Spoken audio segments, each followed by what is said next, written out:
Oke, Assalamualaikum warahmatullahi wabarakatuh. Hari ini kita akan membahas materi tentang struktur dan fungsi sel. Pengertian sel. Sel berasal dari kata Latin cella, yaitu ruangan kecil. Sel merupakan unit satuan terkecil dari makhluk hidup yang dapat melaksanakan kehidupan. Sel dapat melakukan proses kehidupan, seperti melakukan respirasi, perombakan, penyusunan, reproduksi, melalui pembelahan sel dan peka terhadap rangsangan. Sel mengandung materi genetik. Sel sendiri dibedakan ada sel prokariotik dan sel eukariotik. Struktur sel prokariotik, semua sel prokariotik memiliki membran plasma nukleid, yaitu berupa DNA dan RNA, dan sitoplasma yang mengandung ribosom.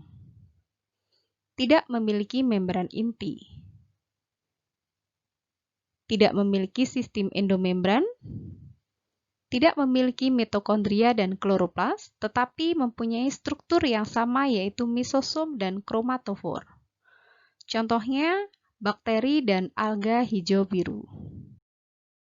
Ini adalah gambar dari sel prokariotik, di mana kita bisa melihat bagian-bagian daripada sel prokariotik masih sangat primitif atau sangat sederhana dan organel-organel selnya juga masih sangat sedikit. Sedangkan pada struktur sel eukariotik memiliki membran inti. Sel eukariotik memiliki sistem endomembran, yaitu memiliki organel-organel bermembran seperti retikulum endoplasma, kompleks Golgi, mitokondria, lisosom, serta kloroplas pada tumbuhan. Memiliki sentriol. Nah, ini adalah gambar dari sel eukariotik. Kalau kita bandingkan dengan sel prokariotik tadi, bagian-bagian organel sel pada sel eukariotik lebih kompleks dan jumlahnya juga lebih banyak.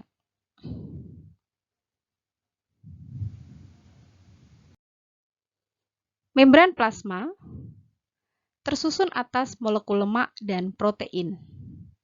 Molekul lemak tersusun atas dua lapis, terdapat di bagian tengah membran.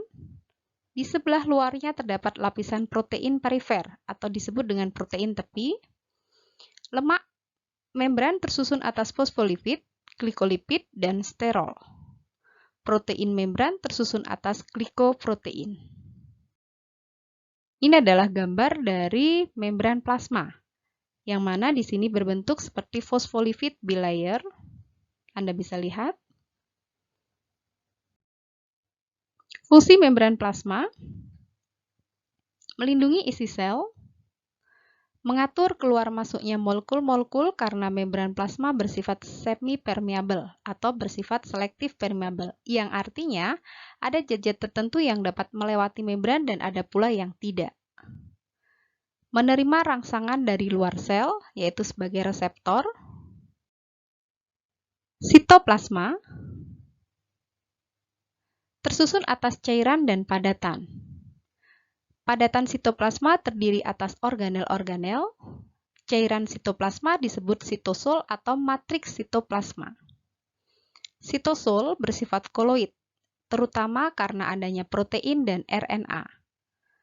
Sifat fisik sitosol dapat berubah-ubah karena mengandung protein.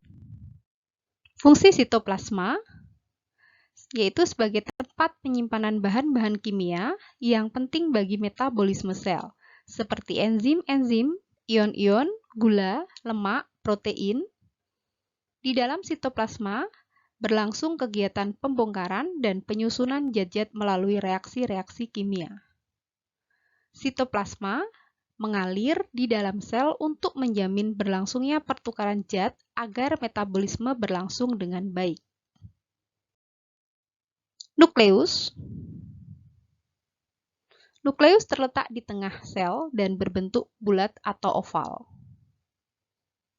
Di dalam inti sel terdapat matriks yang disebut dengan nukleoplasma, nukleolus, RNA, dan kromosom. Kromosom tersusun atas protein dan DNA. DNA berfungsi untuk menyampaikan informasi genetik dan sintesis. RNA berfungsi untuk sintesis protein. Membran nukleus terdiri atas membran luar dan membran dalam. Membran luar berhubungan langsung dengan retikulum endoplasma dan akhirnya ke membran sel. Matriks nukleus disebut nukleoplasma yang tersusun atas air, protein, ion, enzim, dan asam inti. Nukleoplasma bersifat gel. Di dalam nukleoplasma terdapat benang-benang kromatin. Benang kromatin tersusun atas DNA dan protein. Nukleolus terdapat pada saat terjadi transkripsi atau sintesis RNA di dalam nukleus. Ini adalah gambar nukleus, bagian-bagian dari nukleus.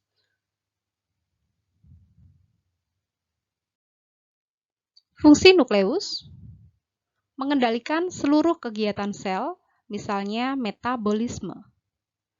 Mengeluarkan RNA dan unit ribosom dari inti ke sitoplasma.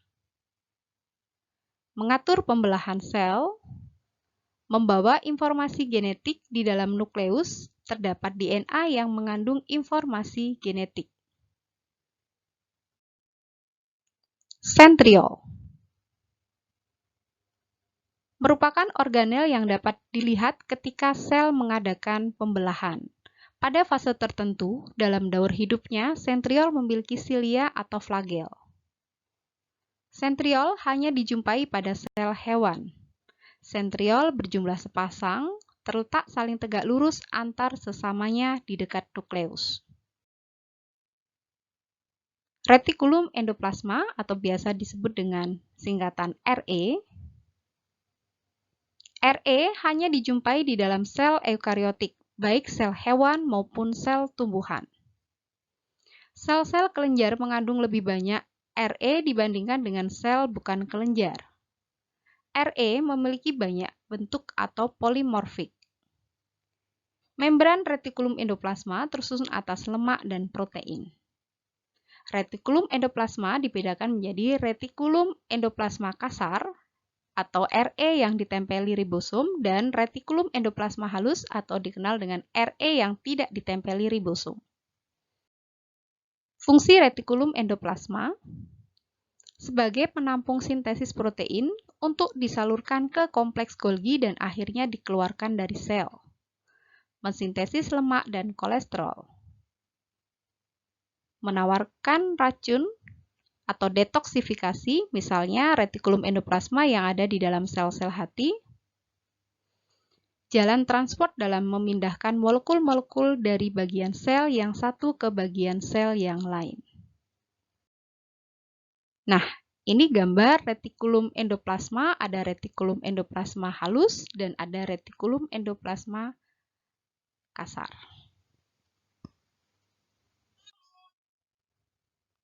Ribosom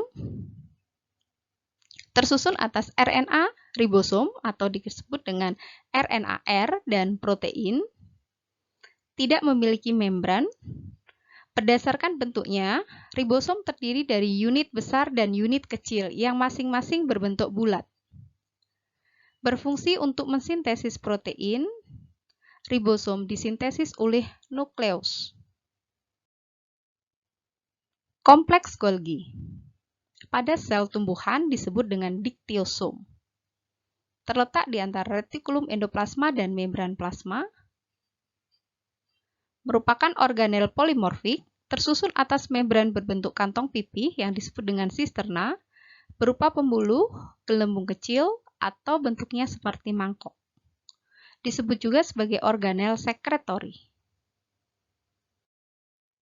Fungsi kompleks Golgi menambahkan glioksilat pada protein sehingga terbentuk glikoprotein sebagai organel sekretori, mensintesis glikolipid, membentuk dinding sel tumbuhan, membentuk lisosom. Nah, ini adalah gambar badan Golgi yang menghasilkan lisosom. Lisosom merupakan membran berbentuk kantong kecil yang berisi enzim hidrolitik yang disebut dengan lisozim. Lisozim berfungsi dalam pencernaan intrasel, yaitu mencerna zat-zat yang masuk ke dalam sel. Pembentukan lisosom ada dua macam, yaitu dibentuk secara langsung oleh retikulum endoplasma dan dibentuk oleh badan Golgi. Badan mikro terdiri atas peroksisom, terdapat pada sel hewan dan sel tumbuhan. Sel yang banyak mengandung peroksisom adalah sel yang banyak melakukan oksidasi, misalnya pada sel hati, sel ginjal, dan sel otot. Peroksisom mengandung enzim katalase. Enzim katalase berfungsi menguraikan hidrogen peroksida atau H2O2 menjadi oksigen dan air. Enzim katalase juga berperan dalam metabolisme lemak dan fotorespirasi. Yang kedua ada glioksisom, hanya terdapat pada sel tumbuhan, terutama jaringan yang mengandung lemak. Menghasilkan enzim katalase dan enzim oksidase, yang keduanya berperan dalam proses metabolisme lemak, yaitu mengubah lemak menjadi gula. Proses metabolisme lemak menghasilkan energi yang diperlukan untuk perkecambahan biji. Mitokondria merupakan penghasil energi atau ATP karena berfungsi untuk respirasi. Bentuknya beraneka ragam, ada bulat, oval, silindris, dan tidak beraturan. Mitokondria mempunyai sifat plastis, artinya bentuknya mudah berubah-ubah. Ukurannya seperti bakteri dengan diameter 0,5 sampai 1 pikometer dan panjangnya 3 sampai 10 pikometer. Mitokondria baru terbentuk dari pertumbuhan dan dari pembelahan mitokondria yang telah ada sebelumnya. Mitokondria memiliki dua membran, yaitu membran bagian luar dan membran bagian dalam. Struktur membran luar mirip dengan membran plasma. Pada membran dalam, terjadi pelekukan ke arah dalam yang disebut dengan kista. Proses respirasi berlangsung pada membran dalam mitokondria atau pada kista dan matriks. Ini adalah gambar daripada mitokondria. Matriks adalah cairan yang berada di dalam mitokondria dan bersifat gel. Matriks tersusun atas air, protein, enzim respirasi, garam, DNA, dan ion-ion. Reaksi respirasi yang berlangsung di dalam mitokondria adalah reaksi dekarboksilasi oksidatif, Daur-Krebs, dan transfer elektron. Mikrotubulus dan mikrofilamen. Mikrotubulus dan mikrofilamen menyusun struktur rangka sel yang disebut dengan sitoskeleton. Pada organisme multiseluler, sitoskeleton disusun oleh mikrotubulus, mikrofilamen, dan filamen intermediate. Mikrotubulus merupakan organel berbentuk tabung atau pipa yang panjangnya bisa mencapai 2 pikometer dengan diameter 2 nanometer. Tabung-tabung kecil itu tersusun atas protein yang dikenal dengan sebagai tubulin. Mikrotubulus terdapat pada gelendong sel, yaitu berupa benang-benang spindle yang menghubungkan dua kutub sel pada waktu pembelahan. Mikrotubulus mengatur gerakan kromosom pada anafase.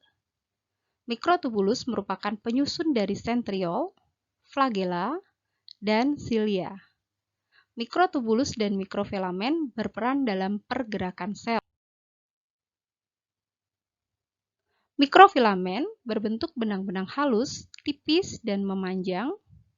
Mikrofilamen tersusun atas dua macam protein, yaitu protein aktin dan protein miosin.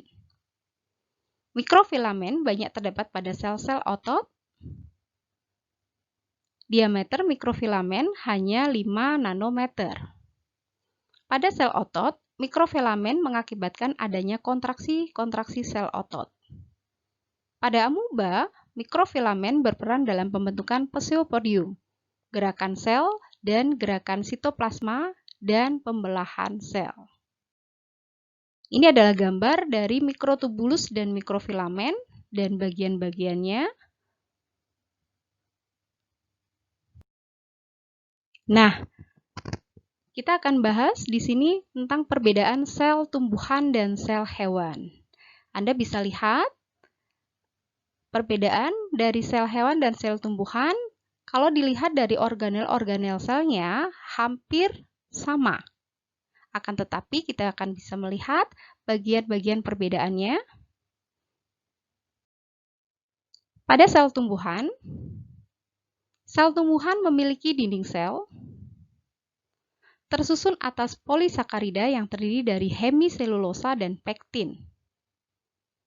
Dibentuk oleh diktosom bersama dengan vakuola berperan dalam turgiditas sel atau kekakuan sel, mengakibatkan bentuk sel menjadi tetap. Noktah merupakan bagian dinding sel yang tidak mengalami penebalan. Tebal tipisnya dinding sel tidak sama.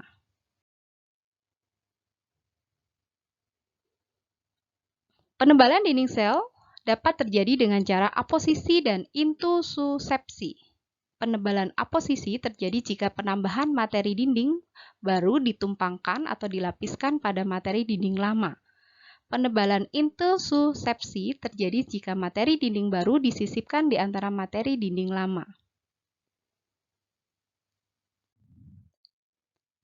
Sel tumbuhan memiliki plastida. Plastida adalah organel yang mengandung pigmen. Macam-macam plastida. Kromoplas adalah plastida yang bertugas mensintesis dan menyimpan pigmen merah, jingga, atau kuning. Leukoplas adalah plastida yang tidak mengandung pigmen warna. Leukoplas terdapat dalam sel jaringan tumbuhan yang tidak terkena cahaya, yaitu pada sel-sel embrional empulur batang. Amiloplas tidak mengandung pigmen dan berfungsi dalam penyimpanan amilum. Kloroplas adalah plastida yang mengandung klorofil. Kloroplas dijumpai pada sel autotrof yang eukariotik. Kloroplas dimiliki oleh sel-sel yang berklorofil, yaitu contohnya ada alga, lumut, tumbuhan paku, dan tumbuhan berbunga. Bentuk kloroplas beraneka ragam. Ada yang berbentuk seperti jala, mangkok, pita, dan lembaran. Kloroplas memiliki membran rangkap, yaitu membran luar dan membran dalam. Nah, ini adalah gambar daripada kloroplas. Bentuknya kalian bisa lihat.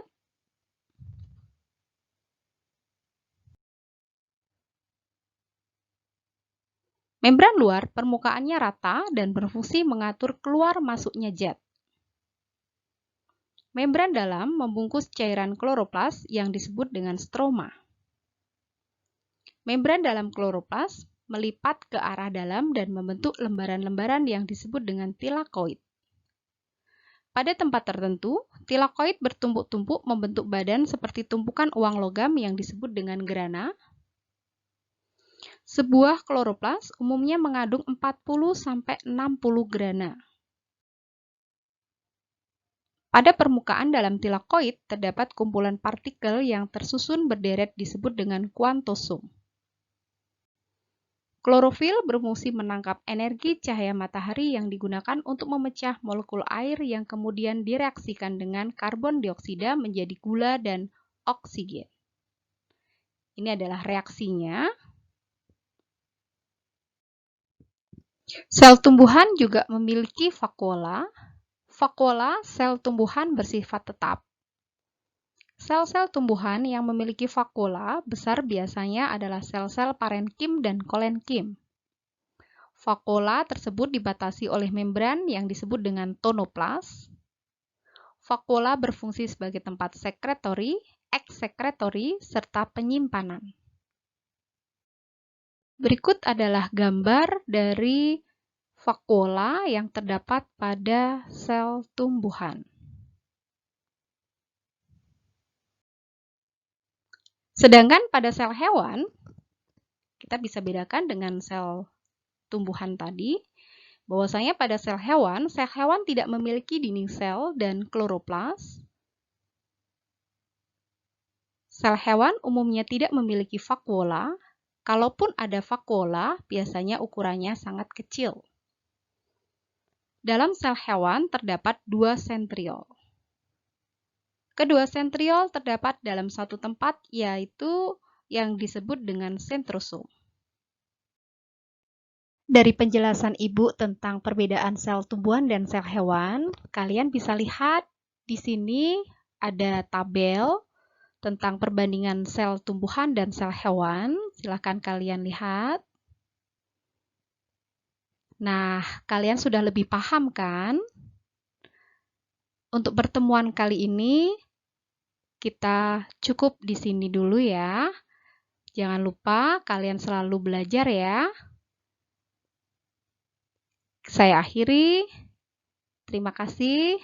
Assalamualaikum warahmatullahi wabarakatuh. Jangan lupa belajar. Salam asyik. Semangat belajar biologi. Sampai jumpa. Terima kasih.